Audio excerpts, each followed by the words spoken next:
for the win. Got it! Luke May! How about them Tar Heels? They are the national champions. We're back. Time for another edition of the Carolina Insider. It's another Rapid Reactions edition presented by Modelo. Tar Heels beat Navy tonight 73-61 in the Smith Center. Kind of a weird game. Carolina led by 7 at halftime. Didn't feel like the Heels were playing great. Come out, play much better in the second half. Eventually, Adam, they lead by 24 with about 5 minutes left, and you think, oh, okay, this game's over. And then all of a sudden, Carolina kind of eased off. Navy didn't ease off. All of a sudden, it's a 9-point game with about 90 seconds left, and Carolina never lost control, but certainly didn't feel good about the last 5 minutes of this game. It was looking like the last 5 minutes, maybe the starters maybe watch it from the bench. Yeah. But then you couldn't afford that because you needed them. The 15-0 run by Navy and 17-3 to close the game. I mean, that obviously is not what you wanted. It did look like the Tar Heels kind of shut it down, but Navy did not. And that's how you end up with a much closer game than maybe Carolina intended. Adam, this was just kind of a blah performance from Carolina. I do think Navy, a veteran team, all 5 starters back from last year, returned almost 90% of their scoring and their points and the rebounds. Jeff Lebo told you at halftime, a very connected team. I thought that was a good term for them. It was clear that they were comfortable playing together, knew where everybody was going to be. They didn't have as much talent as Carolina, but they were a connected unit. And it was almost like Carolina just couldn't quite swat them away. The Tar Heels were obviously the better team, but could never quite just finish this thing, and it seemed to almost just frustrate the Tar Heels more than anything else. Carolina couldn't really get Navy to turn the ball over, and so that because of that connectivity, which I did think was a good point by Coach Lebo, and that short-circuited some of the ability to run and get easy baskets, unless Caleb Wilson just decided he would get an easy basket himself. Tar Heels with 13 fast break points, but overall I thought Navy did a pretty good job of making Carolina play in the half court. And Hubert Davis talks about with you, they did a good job of mixing things up defensively, throwing some different things out there. I did feel like that slowed Carolina down some and just forced them to – they looked like they were thinking a lot. Yeah. I will talk to Coach Davis here in a minute. Adam talks to Caleb Wilson. And speaking of Caleb Wilson, Adam, we should just have like Caleb Corner in this in our Modelo Rapid Reactions because, yes, Caleb Wilson again made it happen, particularly in the second half. He got out in the open court some, Adam, and just did all this stuff that has become normal, even though it isn't normal. But, he just goes – that was 1-on-3. He just does things that are impressive and that help the Tar Heels win. It doesn't feel like it should be this easy for him to do this at the college level. But, that's like a Rasheed Wallace type move. Every once in a while, he'll show you he can do something else other than dunk. I do think he's getting a little tired of being like the guy who dunks all the time. But to his credit, when he can do it, he does it. And that's when Carolina's really good, and he shoots 9 of 13 from the field tonight. Becomes the first Tar Heel since Armando Bacot as a freshman to have 3 consecutive double-doubles. He has now gone 20-plus points in 4 of the 5 games that the Tar Heels have played. Adam also got to see Luka Bogovac tonight have his best shooting night as his young Tar Heel career. Hit a couple of big three-pointers in this one. Not the cleanest performance in the world for him, but certainly had some nice moments as well. Yeah, I didn't think this was his best game, although statistically he was good. Like that he drew 5 fouls to get him to the free throw line. I do think eventually he'll be one of Carolina's best free throw shooters. It felt like he was looking for his offense, maybe a little more than he has in a couple other games, and some positive results from that. You score 16 points, but also maybe a couple times where maybe some other things were available, but that's part of figuring this whole thing out in this early part of the season. That's why you play some of these games, is to figure out how you want to get into that rhythm. So Carolina wins at 73-61. Bogovac finished with 16 points as Wilson led the way with those 23. Also Stevenson with 11 and 8 rebounds. Vasar 10 points and 7 rebounds tonight. All right, let's get to our interviews. I talked to Coach Davis. Adam talked to Caleb Wilson. We'll let you see that. Come back and wrap things up here on the Carolina Insider. Carolina wins 73-61 over Navy tonight in the Smith Center. That is the program's 24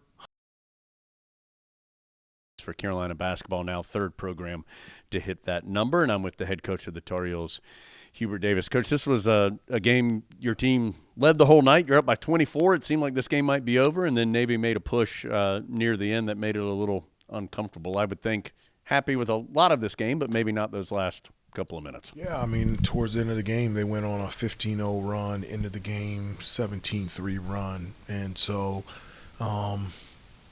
just not happy about that, And Navy is a good basketball team. They're an experienced team. We talked before the game. They do a number of different things to break our rhythm, whether play man, zone. If you get the ball into the middle, they'll match up man. They'll pick up three-quarter court, full court. Just a number of different things. And I just felt like the energy, effort, attention to detail throughout the first half wasn't there. I felt like it picked up in the second half. And then just continuing what allowed us to get that lead in the second half to finish the game, I guess the last 4 or 5 minutes, is just wasn't good. And so it is nice to be able to learn after a win. And that's something, the thing that I'm really excited about. The last 2 weeks, we've been practicing, but we've been practicing preparing to play. Now that we don't play till next week, now we can have practice and practice on us. Mm-hmm. And so I'm really excited about that. We'll have tomorrow off, and then we'll get back to work on Thursday. What are some of those things on you that you want to work on and improve in this next week or so before you head to Florida? Yeah, just the small details, in regards defensively. It's hard to say that. We held them to 30% from the field, but just defending without fouling, execution on the offensive end, taking care of the basketball. We had 13 turnovers tonight.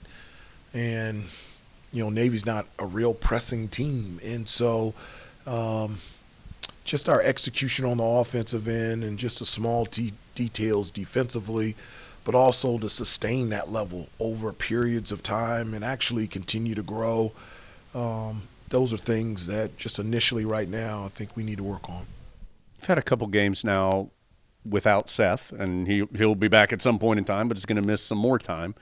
What have you learned about this group minus him? Miss him. Yeah, and I was going to say, and what do you need to continue to do better without him right now? We really miss him on both ends of the floor. From an offensive standpoint, obviously you can shoot the three and do it. On the break, our ability to pitch ahead and have an explosive, athletic athlete that can get to the rim, that can finish, that can distribute. Offensively, obviously, he's been here for 4 years, and so he settles us. And then defensively, you can make a strong argument he's the best on-ball defender in the country, and so that plays a factor on us on the defensive end as well. And so he's doing a great job on the bench, being a presence, still using his voice, but we definitely miss him out there on the floor. Last thing, Coach, it feels like you're starting five and maybe the first guy or two off the bench you feel pretty good about, and you know what you're going to get from those guys.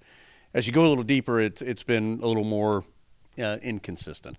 How do you keep working with those guys to try to get quality minutes when you do go to your bench? Yeah, I mean, we're only 5 games in, and we had 11 new guys, and so it's a time where we're trying to figure out, rhythm and rotations, and that's why the season is 7 months, is because it's a process. And it would be nice if everything came together the first 3 weeks of the season, but those things don't happen. We just want to be a team and a program that just continues to improve. And I know this group wants to win, and they want to be the best team that they can possibly become. And I know this week's practice will be really good. It is first time since the 2023 season that Carolina's 5-0, and as I mentioned earlier, becomes the third program in college basketball history with 2,400 wins. Coach, congratulations. Don't get to see you later this week, but we will look forward to seeing you down in Florida next week. All right, I'll see you down in Florida. That's Hubert Davis, guys, head coach of the Heels after Carolina beats Navy tonight in the Smith Center. alongside Caleb Wilson after Carolina beats Navy tonight. Caleb, after your first regular season game, you said 20-10, hold me to that every single time. 23 points, 12 rebounds tonight. What'd you think of your performance and the team's performance? I think we got work to do. You know, we started off slow. We got to work on coming out the first half stronger, but we got the win, so that's all that matters. Several more dunks, at least a half dozen or more for you tonight. You're now leading the country in that category. Why has that been something that you've been able to do so easily, it seems like, through these first 5 games?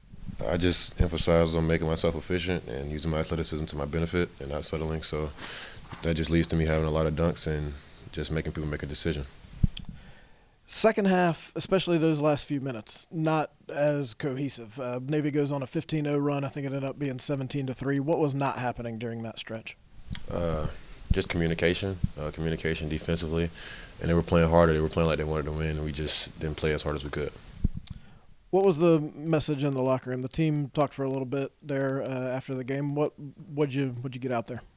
We just talked about just being together as a team and just know we got to push through all adversity. In what way was that not showing up tonight that you feel like it has been prior to today? I feel like, sometimes during the games, like, it's hard to get up for playing Navy. Every time. Bigger opponents coming down in Florida next week. That's Caleb Wilson, another double-double. Caleb, thank you. So the Tar Heels 5-0 for the first time since the 2022-23 season. Adam, that year the Heels started 5-0 and then lost 4 consecutive games. Carolina would like to avoid a similar fall here. Certainly the schedule ratchets up here over the next 4 games. Tar Heels have already played a very good Kansas team, as we know. And actually, I think Navy's a pretty solid team. Likely they were a preseason choice in their conference. But St. Bonaventure, Michigan State, Georgetown, and Kentucky in between Michigan State and Georgetown. So 4 good teams upcoming, and we're going to learn a lot about Carolina, particularly as they continue to go without Seth Trimble here over the next couple of games. It feels like we've seen Carolina constantly at the Smith Center in this early part of the schedule. Now it's going to, by the time we come back here, we'll know a lot more about them. There'll be a lot more about the story of this season that's been written. You mentioned Stevenson, and you've mentioned this a couple times this year. I thought he was quietly very important tonight. Yeah. A couple of the big Caleb Wilson highlights were because Stevenson did something to make it possible.